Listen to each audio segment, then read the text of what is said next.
To episode 2 of the beautiful Atlanta International Auto Show. There's plenty of vehicles here. Last episode we saw the all-new Subaru BRZ. Please check that video out if you haven't seen it yet, the 2022 Subaru BRZ. We checked out the new TRX, we checked out the new Grand Cherokee, and we checked out the new Wagoneer and the 392 Scat Pack Jeep Wrangler, as well as the 4xe. So there's plenty of things that we've seen in the past episode. There's plenty of things you don't want to miss, so make sure you check out that past episode of Chris Patel's specials of the Atlanta International Auto Show. But let's start out with episode 2. We'll check out Lincoln and see what they have to bring. Okay, so this is the 2021 Lincoln Navigator. Now, Lincoln has kept this vehicle on the market for several years now, but just checking out that Jeep Wagoneer, Grand Wagoneer example that they have over there, I really want to check out, does the Lincoln Navigator really still keep up with what Jeep is bringing to the table? So let's check out the interior.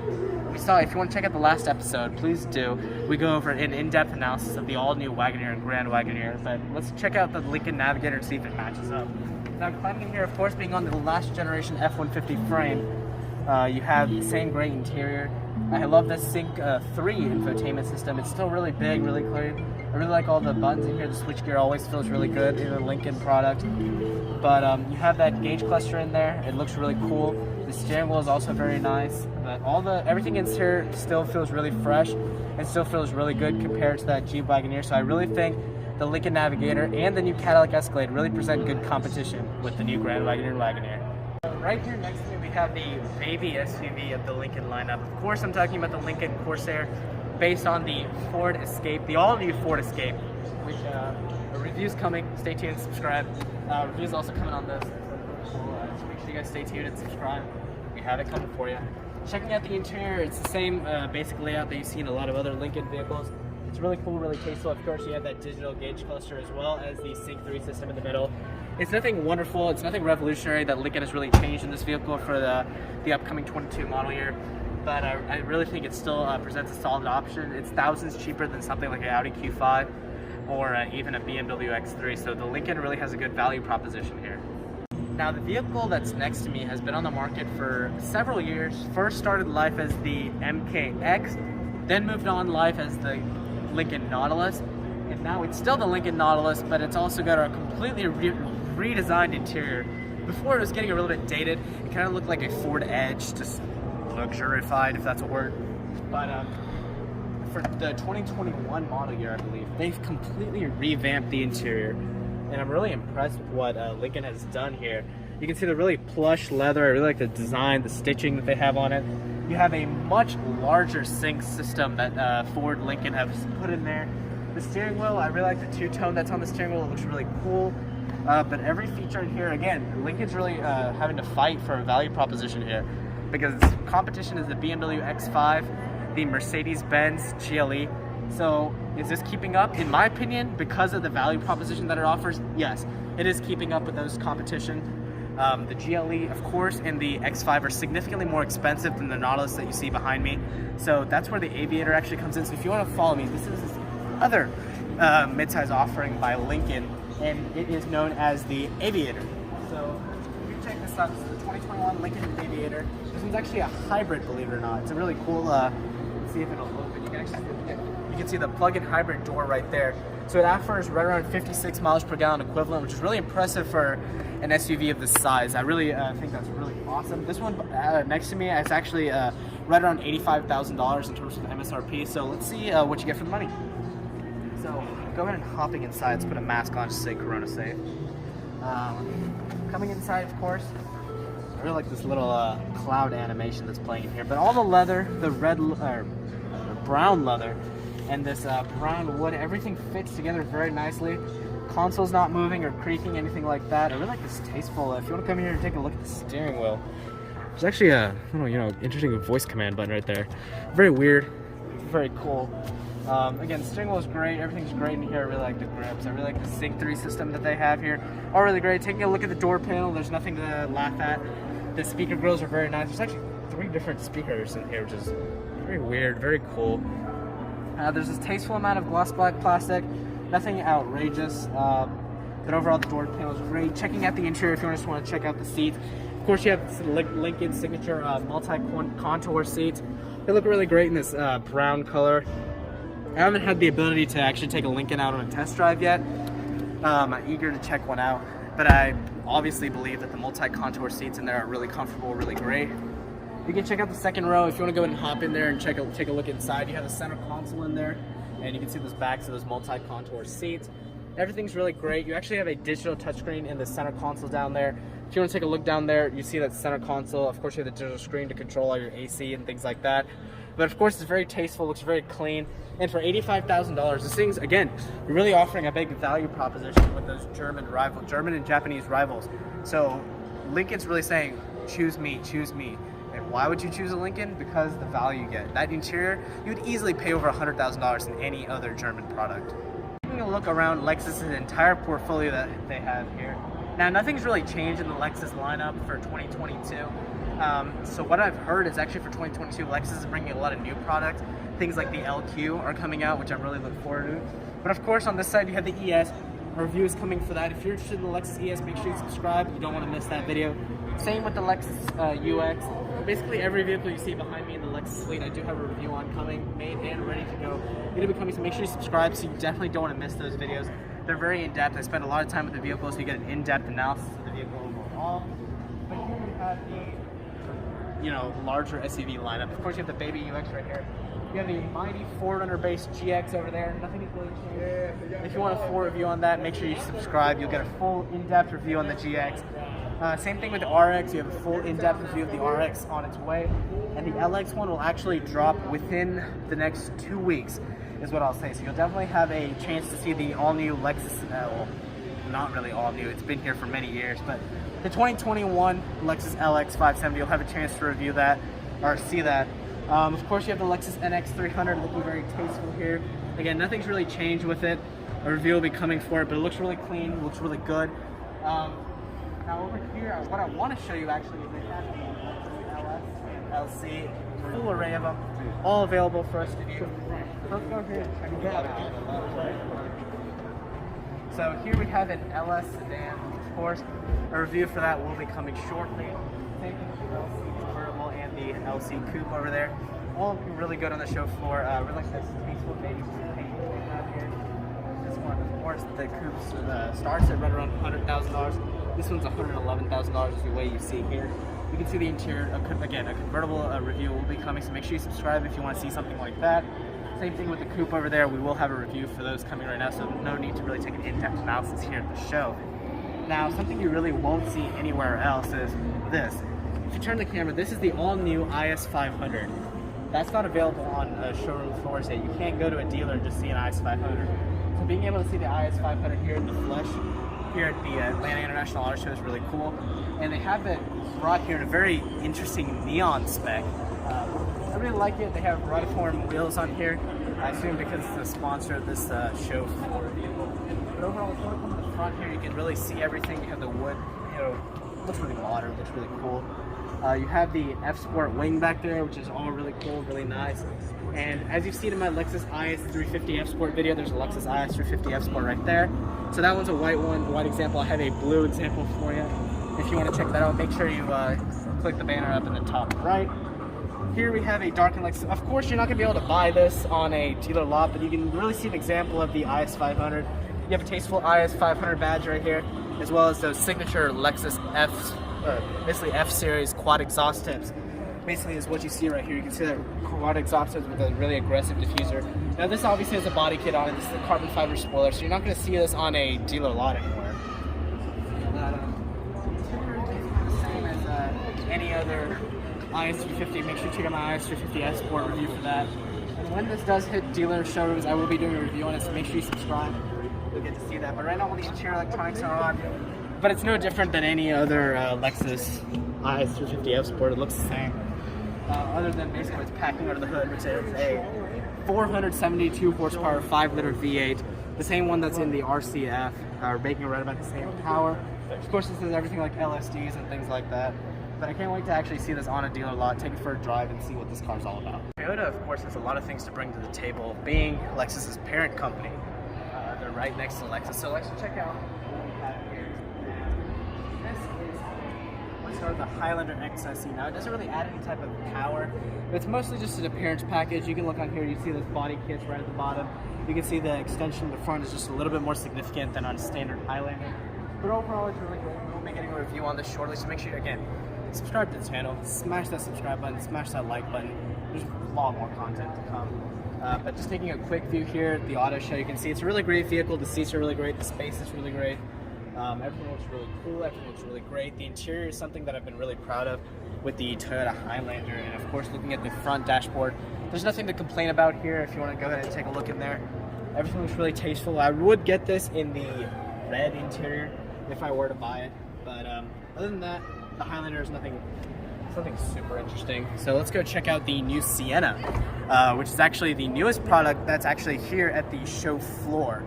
You have the all-new 2021. This is the 2021 example.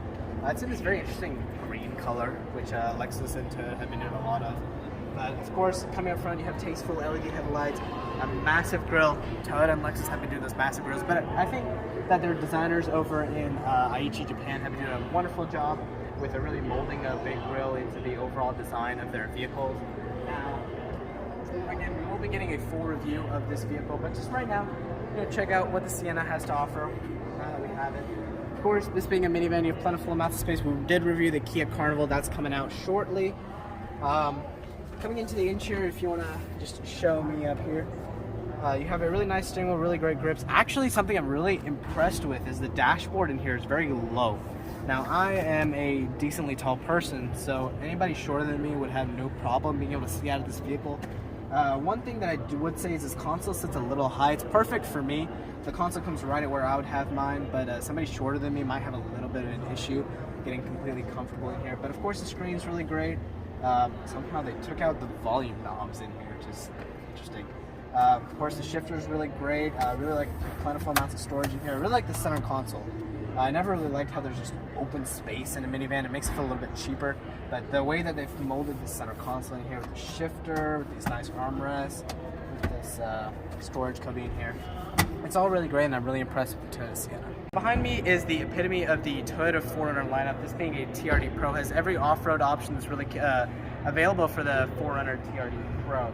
Now, I just want to take a look inside. Toyota actually redid the interior for the 2020 model year, adding the 8-inch Entune system inside. Of course, the interior is very tasteful. The headroom's great. The legroom's great. Just checking out the rear seat, most people say that the legroom is not amazing in a 4Runner. I disagree. I think the legroom's great. The headroom is a little bit tight in the Toyota 4Runner TRD Pro, but it's nothing to really do. I'm not terribly mad about it. But opening up this tailgate here, of course you can see this one, of course, doesn't have any type of third row. You can get it as an option on the Toyota 4Runner if you so choose, but this specific one doesn't have anything like that. If you want to see a more in-depth analysis of this vehicle, make sure you subscribe and tell me in the comments below that you want to see a full in-depth review of the 4Runner. Who knows, we might even take it off-roading, so make sure if you want to see something like that, off-roading with the 4Runner TRD Pro, make sure you smash that subscribe button, smash that like button, and let me know in the comments. Walking through Toyota Alley, as I'm going to call it, you don't have anything really new or anything revolutionary. There you have a door. Again, all of these will have reviews coming, so if you're interested in an in-depth review of any of these vehicles, make sure you stay subscribed. There will be in-depth reviews. You'll see every feature there is available. You'll see a driving impression, see exterior commentary. So if you want to see anything like that, make sure you smash that subscribe button. We'll get reviews on all these cars, but over here, there's the Corolla. There's the Camry. There you have a Toyota Avalon. Back there you have a Toyota 4Runner. Again, we just looked at it. You have another TRD Pro 4Runner. A lot of 4Runners here, actually. You have the new Camry. This is in the XSE trim level with red interior. Again, as I said before, smash that subscribe button. Back here we have, of course, we have Toyota Tacomas. All really great trucks. I'm really impressed with the Toyota Tacoma lineup. Back there you have a Tundra. So let's check out. Before Toyota really redoes the Toyota Tundra, is it worth picking up one of these? Let's go over here. Check it out. This specific one is a 1794 edition Tundra, which means it's the top of the line. This one has an MSRP of right around $60,000. Now, a concern with the Toyota Tundra has really been fuel economy. This one gets 13 miles per gallon city, 17 miles per gallon highway, which is, it's pitiful that modern truck is getting that type of gas mileage. But of course, the 2022 Tundra is coming, so I'm really excited to see that. Now, this one also has the TRD off-road package on top of the 1794 edition. Now, please check an interior, because even though this is an ancient vehicle, the interior appointments are still spot on for this Toyota Tundra. I'm really impressed with what Toyota has done. Even the back seats, it's of course looking a little bit dated because it is an old truck dating back to the early 2000s. So it's an old truck. Even I don't even remember how old this truck is, really. Hopping inside, the step-in height is really great. This is a full-size pickup truck. You don't expect anything different. Steering wheel's really great. It kind of has like a Lexus, like an older Lexus feel to it, with this glossy steering wheel. You have the revised 8-inch system they put in for 2020. Taking off the shift lever just so nobody steals it, really. Of course, it's a truck. There's plentiful amounts of storage in here if you want to check it out. There's a good amount of storage in there.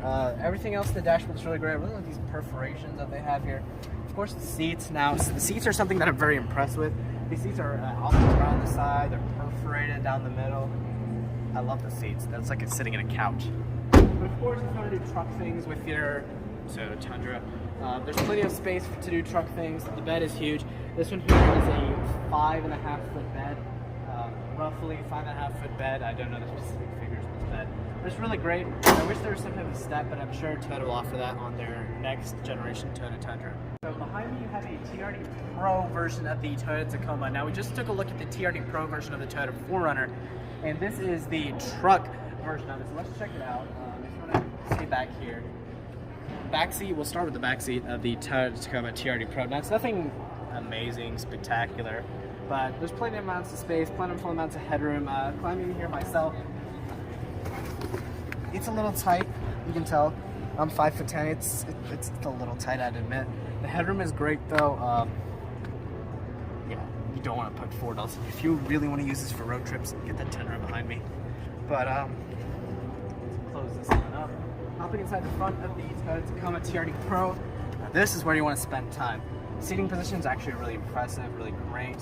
Even for this old of a truck, all the features are here: wireless charging, heated seats, automatic control, BSM, their front view camera, which obviously nothing's on right now, so I can't really show you any of that. So let's go ahead and hop out. We will get a full review on this. If you want to check that out, make sure you subscribe to the channel. Here, of course, you have LED headlights that Toyota added for 2020. All really great. I really like how Toyota spelled out up here in the front. You have a not functioning hood scoop, but it looks good, so it's fine. But yeah, you have Rigid Industries fog lights that Toyota puts on all their TRD Pro products. It looks really good. But yeah, this is the TRD Pro. Nothing's new about it, but we'll definitely get a review on this. Make sure you subscribe, and see you on the next video of the TRD Pro. Behind me is a white example of a 2021 Toyota Supra in the 3.0 premium trim level.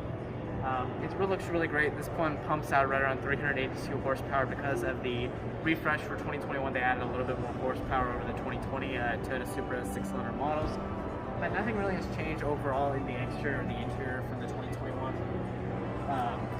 If you want to check out the interior here, of course, it's really tasteful. I really like the Toyota Supra sill plates that they have down there. But of course, the interior has a really high BMW influence in it. Of course, the Toyota Supra being designed by BMW. Now, overall, the stance is really great for the Toyota Supra. There's nothing spectacular we haven't seen before. But of course, the Supra is a really great vehicle. I really like the way it looks. I can't wait to drive one of these, take it out on a back road, see how it is, rip it through those back roads. It's a great vehicle. I really love it. If you just want to take a look at the back before we close out with the Toyota Supra, it's a great vehicle. Looks really good. And if there's any vehicle I were to buy right around the $50,000 range, that would be it. Now behind me we have the Kia set. Now the Kia set overall, we checked out most of these vehicles. We don't have a review on the Seltos yet, but that is coming. So if you're interested in the Kia Seltos, again, smash that subscribe button if you want to see any of these cars here.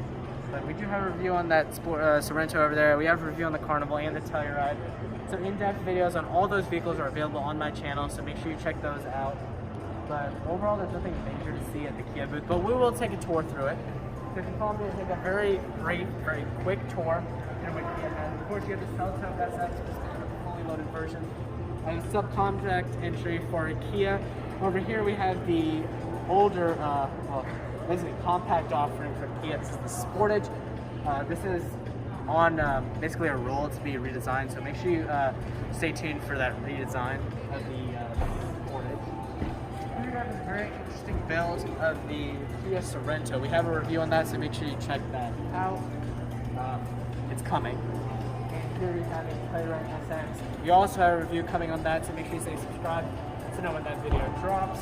But overall, all these vehicles are really good. This being a Kia has a lot to bring to the table. Now if you just point the camera that way, you can see we have a wide selection of Kia K5 and Stinger vehicles. We have a Stinger vehicle on its way. We also have a Kia K5 video on its way. So make sure you subscribe, but that's it for the Kia section. Now if you follow me right here, we're coming to our last section of the day for episode 2. Of course, I'm talking about the Ford lot that I have here. Here's an example of the Escape. Now, we don't have any Ford vehicles on the channel yet, but I'm going to rectify that. We have the Mustang, but nothing really else. I'm going to definitely rectify that. Here we have a more basic version of the Ford Escape. You see the Sync 3 system up there. Of course, really great steering wheel, 3-cylinder engine, I believe, in this one. It's very interesting to see 3-cylinders engines becoming mainstream now. You've never really seen that before. Really, 4 cylinders used to be the baby engine, but now it's 3 cylinders. So if you follow me, we'll quickly take a look around all the other stuff that Ford has. Here we have a plug-in hybrid version of the Ford Escape, which I haven't seen before. I didn't know that was even coming. It's really interesting to see that. Over there we have a Tremor Ranger. So let's check that out. They just have a few Escapes over there, so nothing particular. But here we have a Ford Ranger. This one is, of course, an XLT with a 2.3-liter EcoBoost engine. Now, this one has a Tremor package on it, so you're going to come around this way from the front. We can really check out the Tremor package. We have red accents right here on the grill. It's really cool. If you want to pop around this side, if you want to come take a look at the wheels, this being a Tremor package obviously has a little bit more aggressive wheels. We have some more aggressive shocks down there. I really like the wheels on this. They really shine really nicely. This is kind of similar to exactly what you get on the XLT with the Sport package, but obviously this one's been lifted up being the Tremor package, and you definitely see, if you want to come in here, you can really see a lot of that, the shocks and suspension that Ford had to install because it's a Tremor package. But overall, this being an XLT, let's check it out right here. I really like these running boards. This reminds me a lot of what you can get on the Toyota Tacoma. With the separated running board style, basically. This is really good for rock crawling, so if something comes up and hits it right here, nothing's really going to happen to it. It's all metal, it's all really bolted on there. So no problem with that. Come around the exterior before we hop inside. Of course, you have a Tremor decal right here, just to let everybody know you're driving a Tremor. Back here, of course, there's nothing really big difference. Of course, it's a little bit wider than a normal Ranger. You have the normal bed length. Everything looks basically the same as any other Ranger XLT you'd find on your Ford lot. Now, of course, as I said, it's lifted a little bit higher. You have, again, the Tremor badging. But let's hop inside and see what Ford has changed for the Ranger Tremor. Now, of course, I've really liked this leather steering wheel available in the Ranger. I don't know why it's unlocked. Really good. The only real major change that's inside the interior for the Ranger Tremor is these 6 auxiliary switches that you get. All really good. They have a really nice click to them. You really feel like you're doing something. So if you want to add like light bars or anything like that, you can turn them all on right there. But overall, there's nothing really big change in the interior. Now, the one major change I will have to hop out to really show you is if you take a look at the seats in there, they're actually suede and leather. So on a normal XLT, you'd only get cloth seats, but with the Tremor package, you're getting these suede and leather seats. Same thing with the Lariat. You'd get regular leather, but with the Tremor package, you're going to get that suede Alcantara and the leather. But that's it for the Ranger Tremor. Behind me, we have nothing super special. This is just a very generic Mustang GT 5.0. I just had to point this one out because I really love its livery, all blacked out. Everything's blacked out. This looks like it has the Performance Package 2, if I'm not mistaken, which gives you that spoiler and the side skirt down here. More aggressive front end. It looks really good. Of course, this black paint job, there's nothing really good. It looks really tasteful. It's really great. I have no complaints with this. Mustang being one of my favorite vehicles, sports cars, rear-wheel drive sports cars in the market right now. It does seem to have some ambient lighting in here, which is really cool, really tasteful. And Mustang did add the digital gauge cluster in there, which is always really good. No problems with it. You have the Sync 3 system. This one is a 10-speed automatic transmission. Manual handbrake right here. Nothing super impressive. This looks like a normal Mustang, but yeah, it's a really clean spec. Friends, is a brand new 2021 example of the F-150. If you want to hop up inside, you can really check that new 12-inch Sync 4 system that Ford has brought to the table. This, again, is a Lariat trim of the all-new F-150, and it looks really good. I'm really impressed with the new F-150. You know, hopping in, this is just a very different feeling from the 2020 outgoing version of the F-150. You know, just let's see, of course, powered off on it. So if you just want to take a look inside, you know, the steering wheel is really great. I really like the steering wheel, nice and soft, very soft actually. Of course, you have a 12-inch screen behind just for your instrument gauges. Of course, there's no manual or analog gauges in here. This 12-inch screen is really massive, really great. You have a Pro Trailer backup assist, and you have dual zone climate control, everything like that. We'll be definitely getting a full review on the 2021 F-150, so make sure you stay subscribed for that. There's actually one filmed and on its way, so it's really cool. So make sure you stay subscribed if you want to see a full review on the 2021 F-150, but this wraps it up at the auto show. I already checked out a Ranger Tremor, so now let's check out the complete opposite of the Ford lineup. Behind me is an F-250 Tremor, so let's take a look around. Of course, look at that ground clearance. I'd say that's probably 30 inches of ground clearance right there, if I'm not. That's quite a bit of ground clearance. Of course, these doors are massive. This is based on the old F-Series frame, the one that underpinned the previous generation F-150, not the new F-150. But basically, let's take a look around. We have a larger than usual fuel jar, which is interesting. This one may be a diesel. I'm not completely sure. I'll check on that in a minute. Of course, you have Tremor branding here, blind spot. This, again, same as any other Super Duty. Let's see the tailgate. The tailgate appears locked. So overall, from the side view, I really like the aggressive tires that Ford has put on it. Let's go ahead and hop inside on this massive Super Duty. You really have to step in here to really get in. But you have the last generation F-150 steering wheel, column shifter, plentiful amounts of storage in here, nothing super amazing. It's just like any other 2020 F-150. But the interior of the Super Duty, I mean, you're really high off the ground, but everything is appointed really well in this specific one. It's really great. I'm nothing complaints about it. I believe this one here is actually a, let's see what it is. Let's say it. I'll have to check on that in a minute. Actually, yeah, so it's a Lariat. That's what I figured. I figured it'd be a Lariat, but I wasn't completely sure about that. So yeah, this one is a Lariat. Example right here. So of course you have heated, cooled seats and everything like that. Nothing super special. Now, jumping back out of this thing. Before we wrap up here, the Ford. We have a plentiful array of F-150s here. Everything F-150 now. Before we wrap up, there's two vehicles that I really want to check out here and show you guys. There's a Ford Mustang Mach-E over there, and there's, like I said, the all-new Ford Bronco. Come on. You see it back there? Shining in its silver glory. Now, here we have the Bronco Sport. We'll do a full review on that in a minute, but of course, this isn't the real Bronco anybody's been waiting for. That is. Now, this one looks like it's basically production ready. You look in there. It's a Ford Bronco. So let's see if we can, get in here, just take a look at it. You can see they're really aggressive. This one's in the Outer Banks trim level, so you can see it's really aggressive in here. Really glossy wheels, really good. It's really high. I really like all the tasteful appointments that there are here. I like this bar that they have. It looks really good. Let's see if we can. I'll take a camera real quick and I'll give you guys a little sneak peek inside. If you want to see right here, the doors are really great. This one being an Outer Banks trim level has a decently appointed interior. Looks really good. I can't wait to really check this out. Just check this vehicle out from the interior perspective. So let's go ahead and take a look around that. Everything looks really good. We'll go around the other way.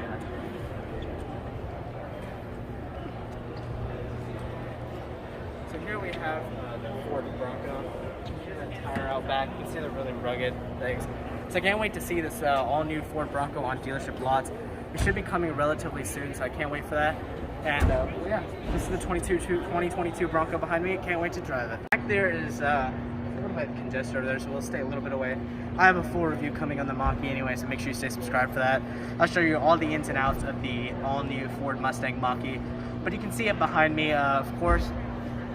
Mustang, Mach-E, SUV, four-door, EV. It's all really good, all really tasteful. But you know, we'll give them their space. We'll just take a look at it. We'll have a full review on it anyway, right?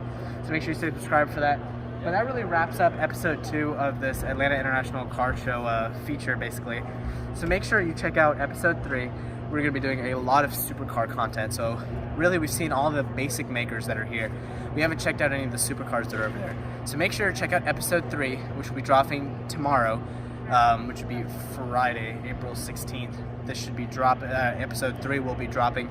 So make sure you stay tuned for that. 8 p.m. April 16th. We'll have all the supercars here at the Atlanta International Car Show.